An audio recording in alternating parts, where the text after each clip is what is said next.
রাঁচি থেকে আলীকদম যে সড়কটি গেছে প্রায় 35-36 কিলোমিটারের দূরত্ব।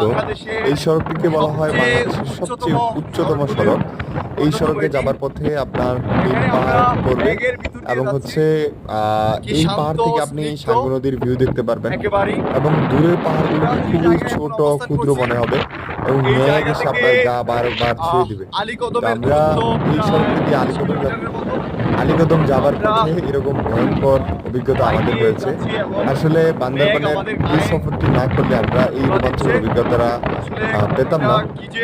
কিছু দূর মেঘ, আবার মেঘের ভিতর দিয়ে হাওয়ায় মিলিয়ে যাওয়া। আমরা 3টি বাইকে প্রায় 6 জন গিয়েছিলাম।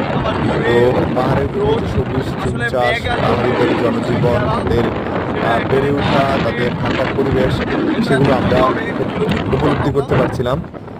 পাশাপাশি বাংলাদেশ সেনাবাহিনী নির্মিত যে সড়কগুলো সেগুলোর অভিজ্ঞতা নিচ্ছিলাম।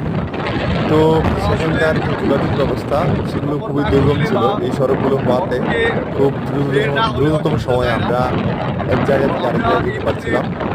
তো আসলে বাংলাদেশের বিভিন্ন একটি অঞ্চল থেকে যখন পাহাড়ি অঞ্চল ভ্রমণ করবেন তখন কখনোই মনে হবে না যে আসলে এটা আমাদের দেশের অংশ।